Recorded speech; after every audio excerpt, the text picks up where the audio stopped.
घर की बेटी दाल बराबर। आन्या डांस करने में उस्ताद। एक स्टेप जो वो देख लेती तो हूबहू उसे उतार देती।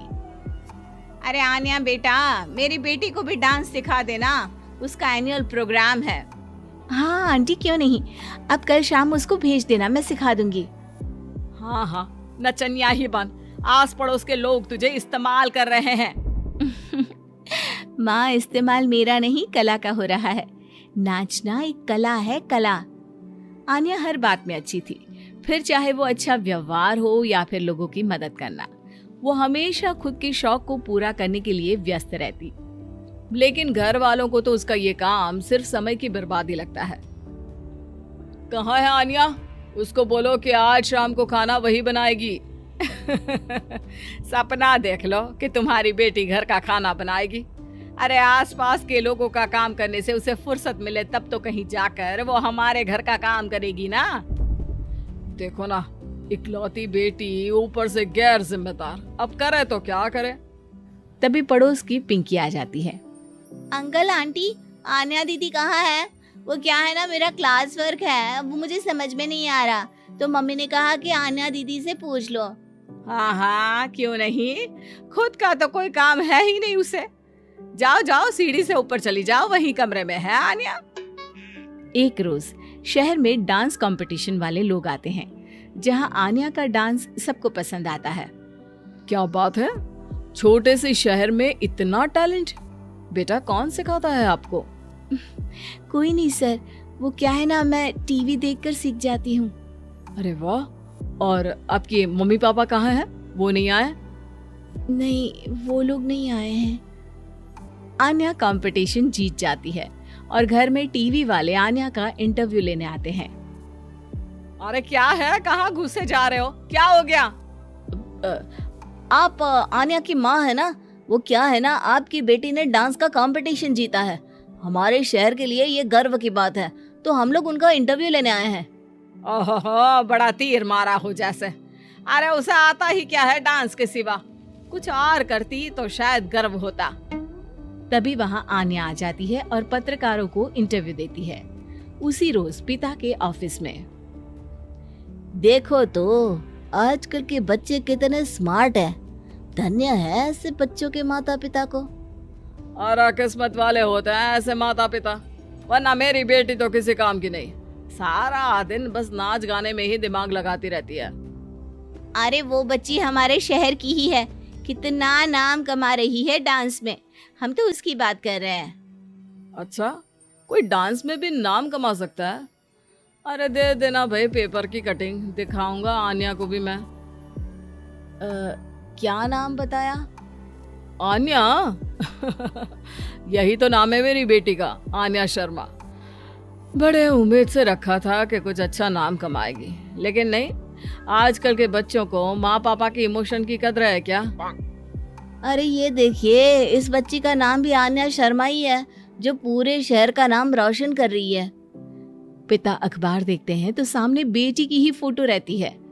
लेकिन ये क्या, जिस फोटो को देखकर हर कोई गर्व कर रहा था, पिता को उस पे कुछ भी खास दिखाई नहीं देता।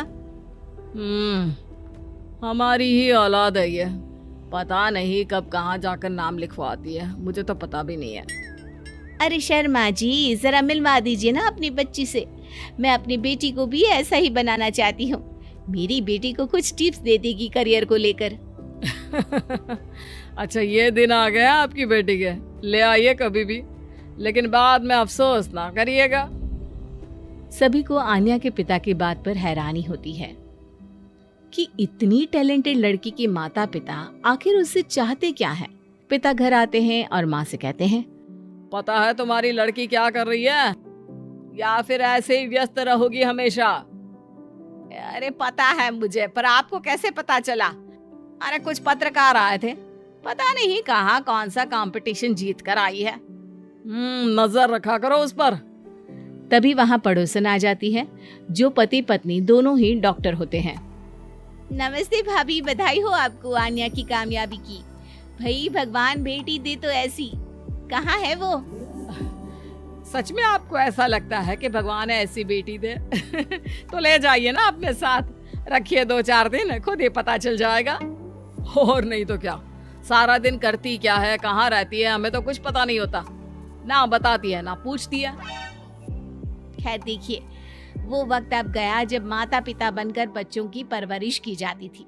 अब तो बच्चों को साथ बिठाकर बात करना जरूरी है। वो क्या कहते हैं, बच्चे के दोस्त बने। तो क्या आप दोनों अपनी बेटी के दोस्त हैं? हाँ, बस अब यही बाकी रह गया था। खैर बताइए, क्या काम है आपको? वो क्या है ना, मैं और मेरे पति दोनों को ही इमरजेंसी कॉल आ गई है अस्पताल से। मेरी बेटी आन्या की अच्छी दोस्त है, तो मैं क्या उसे आन्या के पास छोड़ दूं अगर वो फ्री है तो? माँ कुछ बोलती उतने में ही आन्या आ जाती है। वाह आंटी, क्यों नहीं, मैं फ्री ही हूँ। आप निश्चिंत रहिए, मैं उसका पूरा ख्याल रखूंगी। थैंक्स बेटा। वो अपनी बेटी उनके घर छोड़ जाती है, जो आन्या की उम्र की ही होती है। ये क्या मजाक है आन्या? हम लोगों को सोना भी होता है और हर घर का अपना कायदा होता है। मुझे बिल्कुल पसंद नहीं है कि तुम किसी को भी घर में घुसा लो। धीरे बोलिए पापा, कैसी बात कर रहे हैं?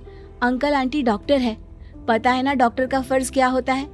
अगर वो किसी की जिंदगी बचा रहे हैं तो क्या हमारा फर्ज नहीं बनता कि हम भी उनकी किसी न किसी तरह से मदद करें? आपको तो पता है घर पर अकेले रहना कितना अनसेफ है। हाँ, तो दुनिया को सेफ करने का जिम्मा तू नहीं ले रखा है? अरे बहुत महंगे अस्पताल के डॉक्टर हैं वो लोग, खूब पैसा मिलता होगा, लेकिन ये नहीं कि मेड रख ले। क्या कहती आन्या, कैसे माँ पिता को समझाती कि किसी की मदद करना कोई बुरी बात नहीं है। खैर कुछ महीनों बाद आधी रात को माँ जोर जोर से चिल्लाकर आन्या के कमरे में जाती है।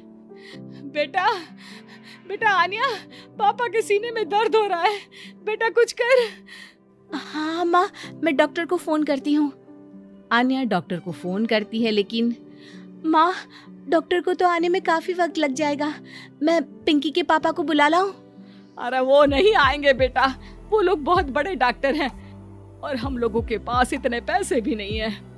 माँ, मैंने डांस कंपटीशन में जो पैसे जीते थे वो है मेरे पास, आप चिंता न करें, बस पापा का इलाज करवा ले। आन्या के कहने पर वो बड़े डॉक्टर ना सिर्फ आन्या के पापा का इलाज करते हैं, बल्कि उन्हें ठीक करके घर भी ले आते हैं। आज मैं सिर्फ अपनी बेटी की वजह से बच गया। भगवान सबको ऐसी बेटी दे।